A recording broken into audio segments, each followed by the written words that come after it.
All right, through the magic of YouTube, it is Sunday.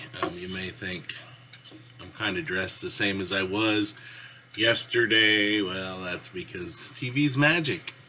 And, you know, this may have been recorded earlier. So, we're looking at chapters 25, 26, 27 on today, Sunday. Monday, we finish up the book of Acts as Paul makes it to Rome and will be in prison there again, mainly under house arrest. If you have a Lutheran study Bible, I hope you're using it, reading what I call those holy cliff notes, those notes on the bottom of the page. There's wonderful helps in that Bible that help you understand what's going on. Some of the stuff I want to go through, and they have an article in there on what the empire in Acts was like and some of the names. So the Caesar, you know, when we hear people called the Caesar, that's the emperor of Rome. Okay, so he's the big cheese of the Roman government. All right, the proconsul, he's the head of the government for the Rome province, is what it would be called, okay? He is usually a former member of the Roman Senate and acting for the council. He's acting on behalf of the Senate. Could be called a governor as well. Those were the proconsuls. They were the procurators. They were the legates. The governor kept the peace in each of the provinces. He commanded troops in its border, and he was the one who would have to apply the laws. He would have to collect taxes. Okay? Now, in each colony, we had two men who were magistrates. We also have them called praetors.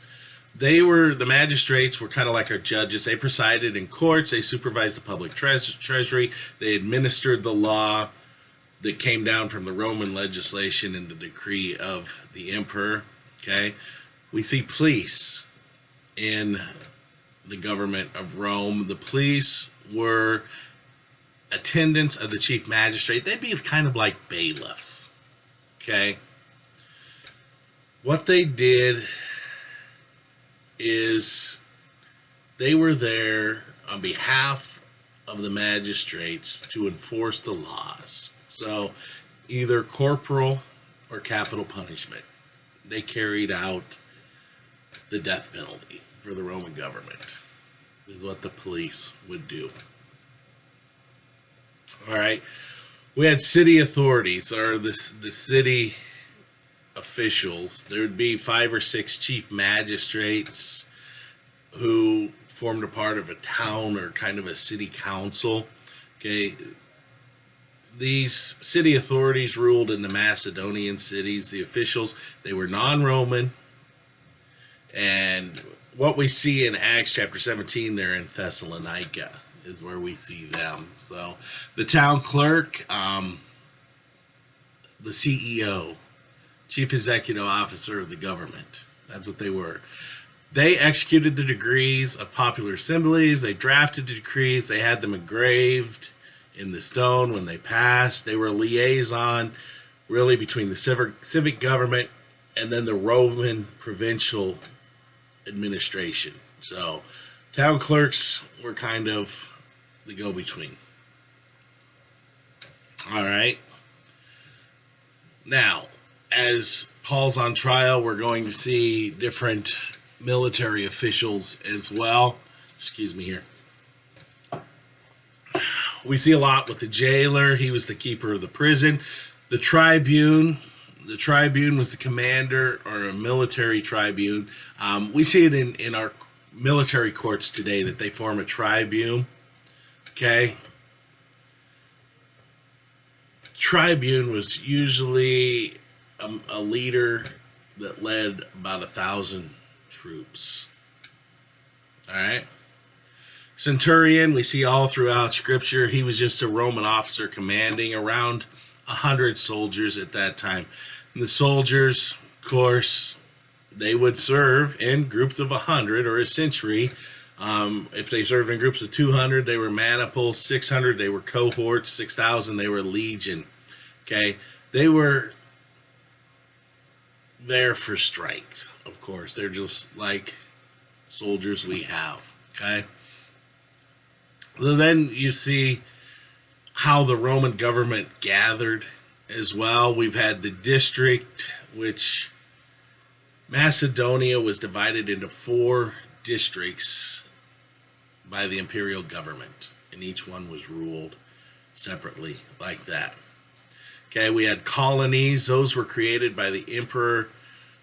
They would take about 20 provinces together, and they would form a colony. All right. The tribunal, that was the judgment platform for the military, and that's where they held courts. The courts was, of course, just like our courts today. That's where the citizens came before the proconsul. He presided over them. Okay, the assembly would be our legislative body we have today. And then, of course, all the officials' headquarters are where the Roman governor, all the people, the official people lived, worked, would be the praetorium. Okay, so all of those words are very important as we look at Paul being in prison, Paul standing before the tribunal, Paul standing there before Felix, the governor, and then being kept in prison. So then Paul is now, he's been in prison a couple of years. Now he's going to stand before Festus. Festus really doesn't know what to do with him. Chapter 25. This is where Paul appeals to Caesar. Okay, he's tired of the way the case is going. Okay, he just simply says, I am a Roman governor, a Roman citizen.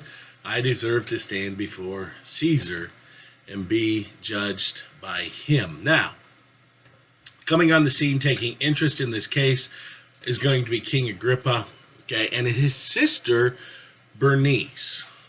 All right, so Agrippa and Bernice, they start watching the trial that Festus is holding. Festus actually goes to Agrippa and discusses with him the fact, hey, Felix left me this guy because he didn't know what to do with him. Now, I have an opportunity to make defense concerning him. He's innocent. He probably shouldn't be found guilty. He certainly isn't worthy of death, but here's the problem. He's appealed to Caesar. So Agrippa's he is looking upon this very with interesting eyes, okay? Agrippa and Bernice both. Now, as I said, Agrippa and Bernice were brother and sister. They weren't husband, wife, brother and sister, but they were having an incestuous relationship at this time. Okay, so there was incest going on between brother and sister. So, hey, the more things change, the more things stay the same. We have incest going on, but Agrippa and Bernice, they go into the trial. They watch Paul offer his defense. Paul even presents in front of King Agrippa. He explains to him, and he really tells Agrippa, hey, you know, and you believe in the prophets. I would never do anything opposing Jesus of Nazareth, and I will never go against my belief. And what Paul lays out to Agrippa is his conversion, how he was an upright Jew, how he was putting these Christians to death, and how he was a part of having them stoned, how he's part of having them killed. And so he tells the whole story to Agrippa, and in the end, Agrippa and Festus agree he should be set free. He's not guilty, but he's appealed to Caesar. Well, that's where Paul ends up going. He's going to end up in Rome as a prisoner because of his appeal to Caesar. So he could have been released, Festus, or Festus and Agrippa both agree he was innocent. He doesn't deserve death, but he had appealed to Caesar, so that's where he heads. So he's going to set sail for Rome. Chapter 27, I just love that. It's really showing God in charge of all things. Is set sail for Rome. We see that it's going to be winter now. Paul tells the centurion, we need to stay here because we're never going to make it to Rome before the storms come, before the seas freeze over. We're going to end up shipwrecked, and we'll probably end up dead. And they sail on, heading for Rome. The weather gets bad. They have a terrible storm. The ship is being torn apart. Paul sees a vision that says, no, God tells him nobody's going to be hurt. Everybody's going to survive this. And he tries to explain to them what they need to do. And that's eventually what happens. The ship ends up in a shipwreck. They end up on an island that isn't going to be named in chapter 27. We find out in chapter 28. As you read Monday, it's the island of Malta. It's cold. They're wet. They start a fire to stay warm. Paul grabs a bundle of wood, and what happens?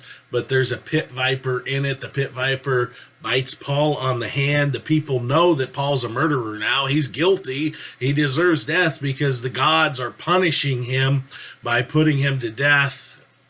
But Paul shakes the viper off. Nothing happens to him. Now they're determined Paul is a god, and he should be worshipped. So there's a lot going on here, and God showing he is in control. And Monday we're going to see the island was Malta, and Paul ends up in Rome as a prisoner of Caesar. But we'll talk about that next week. So ton going on here with the case against Paul. The Jews want him put to death. He is actually innocent. Agrippa says he should be free. Paul ends up heading to Rome to face Caesar, the emperor of Rome, and the shipwreck. They're on the island of Malta, and we'll finish it up Monday. So have a blessed Sunday. Continue reading through Acts. Then we're going into Hebrews.